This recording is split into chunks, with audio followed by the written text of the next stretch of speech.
जो कुछ भी हो रहा है राम मंदिर में, जो दान की चोरी, चढ़ावे की चोरी जो हो रही है, बहुत अनफॉर्चुनेट है। इसको कहने से मुझे कोई गुरेज नहीं है। लोग आस्था से जाते हैं मंदिर में, श्रद्धा के साथ भगवान के चरणों में अपना जो भी उनकी जितनी भी हैसियत है उसके हिसाब से वो चढ़ावा चढ़ाते हैं।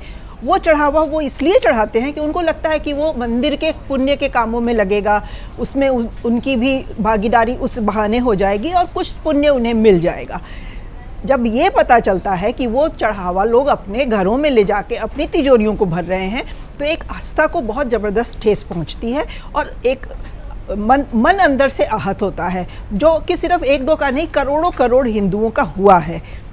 जहाँ तक खुलासे की बात हुई है प्रतीक्षा जी, हमको ये नहीं भूलना चाहिए कि खुलासा तो अब जाके हुआ है, लेकिन जब आप याद करिए मंदिर बना भी नहीं था, 2021 के दौर में ट्रस्ट बनने के बाद जब मंदिर बनने की प्रक्रिया शुरू हुई थी, उस समय भी ज़मीन से जुड़े मामले सामने आए थे कि कैसे 8 गुना, 9 गुना, 10 गुना दामों में एक ही दिन के अंदर में जो ज़मीन सपोज करिए 2 करोड़ में खरीदी गई है, उसको 18 करोड़ में उसको मतलब ट्रस्ट खरीद रहा है। इस तरह के एक दो नहीं, कई मामले आए थे और उन मामलों में सबूत भी थे। क्योंकि ज़मीन से जुड़ा मामला था, वो रजिस्ट्री थी, बैंक से ट्रांसफ़र हुए, पैसे ट्रांसफ़र हुए हैं, सब कुछ था।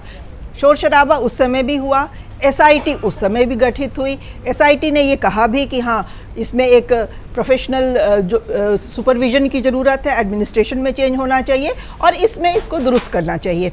उस एसआईटी की रिपोर्ट पे कभी कोई हमने कार्रवाई होते नहीं देखा। जो लोग मंदिर ट्रस्ट से जुड़े हुए थे वो एज इट इज़ बरकरार रहे। उनके नाम उस वक्त भी आए थे, जो नाम आज चर्चा में हैं उनके नाम उस वक्त भी आए थे। चंपत राय जी उसमें मेन प्रमुख तौर पे उनका नाम लिया जा रहा था। उनके खिलाफ कहीं पे कोई एक्शन नहीं हुआ। फिर बात आई गई हो गई, फिर मंदिर बन गया, प्राण प्रतिष्ठा हो गई, फिर बहुत धूमधाम से जयकारों के साथ सब कुछ हुआ। मंदिर में लोग जाने लगे, करोड़ों करोड़ों लोग जाके वहाँ चढ़ावा चढ़ाने लगे।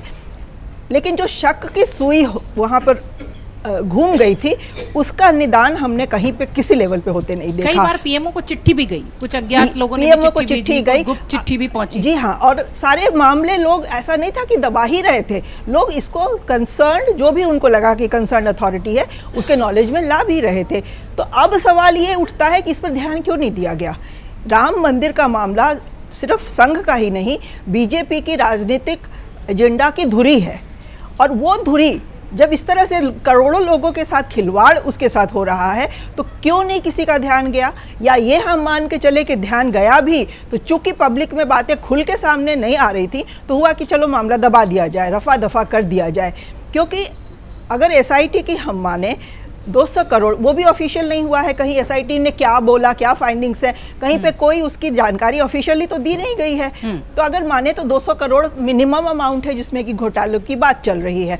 तो 200 करोड़ का जो भी घोटाला हो रहा है वो सिर्फ नोट गिनने वाले लोगों के लेवल पे तो मतलब होगा नहीं। ये सोशल मीडिया के दावे हैं कि 150 करोड़ 200 करोड़ नहीं, एसआईटी का लेके भी उसमें किसी का खंडन नहीं आया है कि एसआईटी ने कहा है कि कम से कम 200 करोड़। आप छोड़ दीजिए एसआईटी की बात, नृपेंद्र मिश्रा ने क्या कहा कि चोरी नहीं डाका हुआ है। तो चोरी तो चलिए 5 लाख 10 लाख की हो सकती है, डाका तो मतलब कि बड़ा अमाउंट इन्वॉल्व है। तो जब इतनी बड़ी अमाउंट की चोरी, डाकेबाजी, घोटाला हो रहा है, तो फिर हम ये मान के चलें कि ये ऊपर के लोगों की जानकारी में है और उसको चुपचाप रख के दबाने की, लिपापोती करने की भरपूर कोशिश की गई है। जब वो कोशिश कामयाब नहीं हुई, मामला सारा सामने आ गया, पॉलिटिकल पार्टियां उसमें कूद पड़ी, तो फिर एसआईटी का गठन किया गया, जो कि कुछ नहीं महज लिपापोती की एक प्रक्रिया है। क्योंकि बिना किसी एफआईआर के एसआईटी गठन करना उसका कोई माने नहीं है। इसका मतलब सिर्फ यही था कि एक कमेटी बनाई गई जो कि बेसिक फैक्ट्स बताएगी सरकार को, और सरकार उन फैक्ट्स के आधार पे, उसके गुण दोष के आधार पे किसको छुपाना है, किसको बचाना है और किसको फंसाना है, इस आधार पे कार्यवाही करेगी। और वही हम होते देख रहे हैं। मेन जो उसके करता धरता है, जिन लोगों के नाम आ रहे थे, चंपत राय जी हो गए, अनिल मिश्रा जी हो गए, गोपाल राव हो गए, गोविंद गिरी हो गए, इन लोगों के खिलाफ अभी तक कहीं पे कोई कार्रवाई हुई नहीं है। वो कहा जा रहा है कि इस्तीफा हो गया है, ऑफिशियली ये भी नहीं पता कि गोपाल राव कह रहे हैं कि हमें तो नहीं पता। हाँ, वही मैं कह रही हूँ, ऑफिशियली किसी ने कुछ नहीं कहा है, लेकिन मीडिया में चल रहा है, हर चैनल उसको दिखा रहा है। स्थिति क्या है साफ नहीं है। पकड़े कौन गए हैं?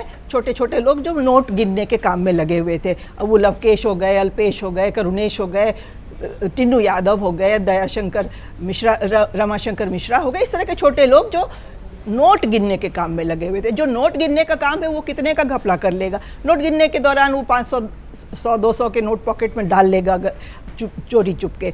लेकिन जो बड़ा मास्टरमाइंड इसके पीछे है वो ऐसा तो नहीं है कि नादान है।